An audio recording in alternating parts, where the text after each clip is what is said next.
Hello, class. So I understand that this topic of dispersion and moving around of First Nations people from the 1788 to now is a hard concept, and that is okay for you to struggle or trying to wrap your mind around it. You can't just get it just yet. So we'll look at all three maps. I know it's a lot of imagery on one screen, but that is okay if you can work with me.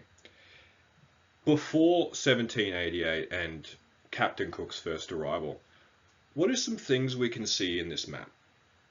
Hmm? Yes, we can see that there is a lot of small little state-like places with all the different colours. All those different colours were their own little settlements and their own little places. Think about Queensland as a whole. It's pretty big, as you can see on the third map there. That's all of Queensland. Think about that in a shrink condensed state, and that is just one of the tribes in the First Nations people before the First Fleet. So there was hundreds of these little states everywhere, talking, communicating, and they all had respect and understanding of each other. Then the First Fleet happened in 1788. Then what happened was all of these small states were starting to be dispersed, moved around, as we can see in the second image. Can everyone please pay attention to the second image? You can start to see all these dark shadings, and these are where all the places we were moved from.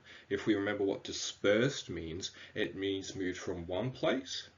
So say if I have this pen was living in its natural state, in its own little state, say it was living in New South Wales, and then say if I dispersed it, I moved it from one place to the next place. So this was New South Wales.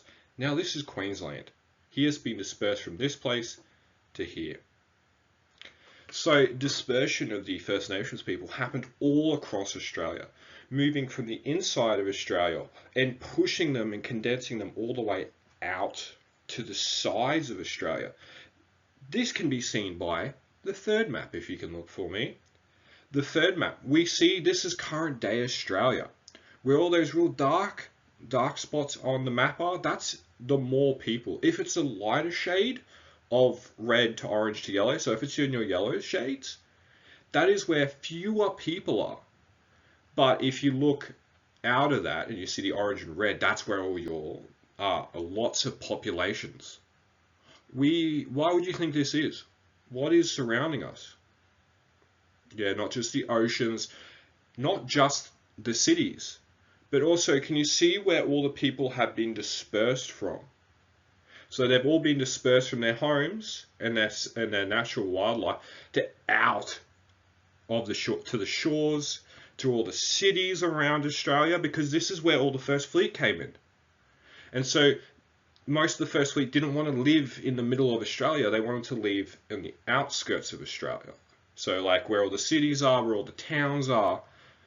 So they had to bring all of those indigenous people and they put them on the outskirts of it, or the outside of it, away from their homes, dispersing them from one place to another to become slaves. This was a terrible time in Australian history, and it caused so much stress and pain for the First Nations people of being dispersed from one place to another. But we can see that this happened through the use of these maps. Through the use of the first map happened in 1788, where they all lived in harmony and there was massive amounts of states and places that they lived, to being dispersed of during the First Fleet and being taken to become slaves, and dispersed to the outskirts, where now today most of their families live and they've grown up there and they haven't come back because obviously due to the massive amount of deportations and the dispersion rates. So is there any similarities between where they lived in 1788 with all these massive states and everywhere to current day now? What I can't see is many similarities because of what happened. The dispersion, the removal of all these people because of the First Fleet.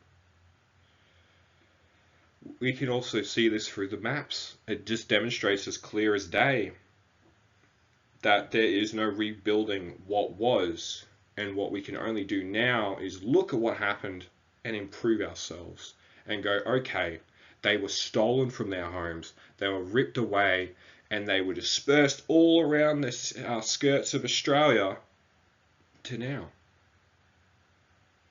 Thank you.